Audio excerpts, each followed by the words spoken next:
Hey everybody, this is Perch. Two bits of comic news that they're unrelated, but somehow they are related, and I'll let you kind of figure out why. Anyway, the first is we are, right on the cusp of June solicitations, and these look like they're going to be. I mean, let's just say balls out insane is probably the best word to put it. We are getting the Hellfire Gala. We're getting a bunch of new DC announcements. Both companies seem to be in a very strange who can do the most pride-centric work for Pride Month, which is again fine. But I remember saying this for for previous months, like for Black History Month, like you don't just have to do something for 1 month. You can actually take your time, plan it out, like create some nice, stable, ongoing titles. You don't. The goal isn't just like shove everything into June and then get a bunch of press releases in March and then call it a day. Like you can't actually, you can plan these things out. Like you can actually publish comics with women in them after Women's Month, after International. You can do that. It's okay. You don't have to do it all this month. I don't know what's going on here. Anyway, lots of new comics. So in June, we're getting a 5-issue miniseries. There's again a lot of 5-issue series. I don't know why this bothers me so much, but it's like miniseries. Once upon a time in the 90s, it was very common that the miniseries were 4 issues. You'd have a 4-issue miniseries. And then the miniseries kind of grew to 6 issues. And I remember thinking at the time, many times, that, in some cases there wasn't the story for 6 issues. But if you had 6 issues, then you could do the trade, and it was just a format people liked. And now we've gone to 5.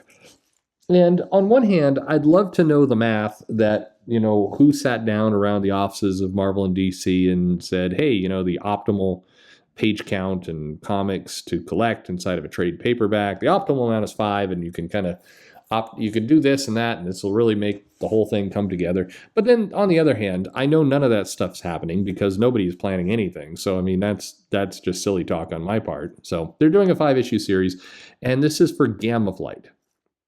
Now you may be thinking to yourself, what? But no, we are getting a 5-issue Gamma Flight series, and part of the reason we're getting it is that Immortal Hulk is winding to a close. I don't know if we've ever heard officially when it is closing, but the rumor is that it's closing with issue 50, which is right around the corner. So, we want to keep this kind of sales juggernaut, and I'm using that word a little bit lightly, of Immortal Hulk going. Immortal Hulk sells well for Marvel, but it's surprisingly not as strong as I thought. It gets a lot of really good critical buzz. People like that book, but its sales are not huge. Now, granted, they're way above, say, Daredevil, which also gets a lot of critical praise, but the actual numbers don't reflect it. So Gamma Flight was introduced in these books. It was a Hulk task fighting force. And in this case, the Gamma Flight is very different. It's got Puck and Sasquatch, which does have the link to Alpha Flight. Sasquatch is now called Doc Sasquatch for, I don't know. I just had a big yawn there. It had nothing to do with this video. I'm just tired. But then is also joined by the Absorbing Man, Titania. I like Titania. It sounds like a... Rick Jones is in there, and Dr. Charlene McGowan. Now, you might say, Dr. Charlene McGowan on a superhero team, who even is that? Well, Charlene McGowan is a character that came about in the pages of Immortal Hulk, and she's got a whole history. She is showing up in Marvel Voices Pride #1, which is coming out the same day as Gamma Flight #1. They're trying to really push this character. This character is a transgender character that Al Ewing created for the Immortal Hulk, which is fine, but it seems a little weird to throw her on a superhero team. But I mean, why not? I mean, what else? You got the Absorbing Man, Titania on there too, and Doc Sasquatch. So I mean, we've got a lot of problems here already. That and to be clear, I mean, it's fine that she's transgender. I'm just wondering what you're doing throwing a scientist into the field. But the superhero teams can be anything. I don't know why I'm being so discriminatory toward superhero team makeup things. But anyway, Gamma Flight, 5 issues. This is Al Ewing is going to be co-writing this with Crystal Frazier, who is also a transgender creator, which is part of the story that's being kind of crafted for this thing for Marvel. So I do, congratulations to Crystal Frazier. That's cool. You're getting a comic. You've been doing a few things, so I think that's great. I do have questions about, like, when Al Ewing co-writes this with Crystal Frazier, what does that mean? Like, I'd love for somebody to come in through and say, are you bouncing ideas off of it? Is like Al Ewing coming up with some basic notes on what's happening with Immortal Hulk, and then Crystal Frazier's writing the story, or what is that collaboration? We get lots of paragraphs talking about how people are open to feedback, and collaborating to write a full series has been wonderful.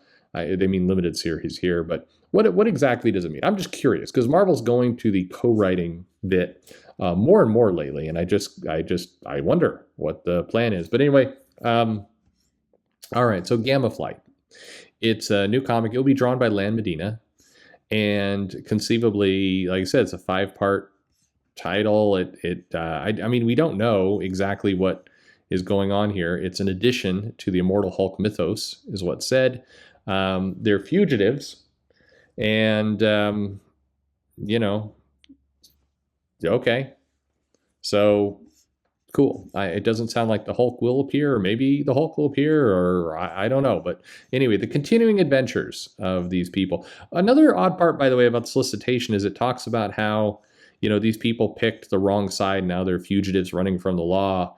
And, what's that going to be like? It's like, yeah, but your team has the Absorbing Man and Titania on there. They've been running from the law pretty much their entire existence in all of comics, right? I mean, I don't know. And is Gamma Flight an official name? Are they working for Henry Gyr? I've got lots of questions. Anyway, that's a new comic coming out in June. Are you buying Gamma Flight? But the other thing that's going on, and this is an unrelated story, and yet somehow this feels related. And again, I'm not completely sure why, but we'll see if you think of it.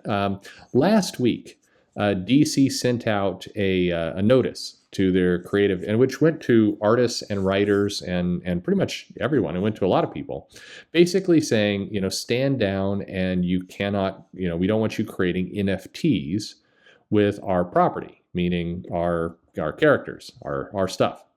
Which, as I've speculated in other videos, I think is what the camel's nose under the tent, I think is the expression that they're going to come in and take more control over creative work in general. We'll see.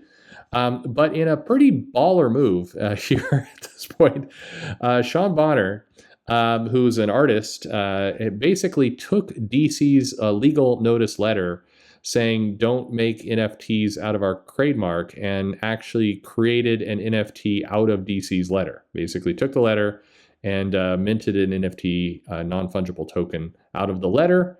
And I don't know what he's planning on doing with it, but that is what he's done. So my hat is off to Sean Bonner for pretty much I think that is the funniest thing that has come out of this. That Sean is, I love your sense of humor, man.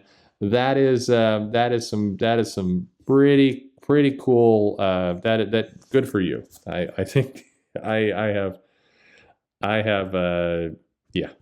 have all respect for that move, and that's the only appropriate thing to do with the NFT. So I think how are these two stories related? I'm not sure, but it feels like they are. You've got, on one hand, you have Marvel producing a Gamma Flight 5-issue series that undoubtedly is going to sell great.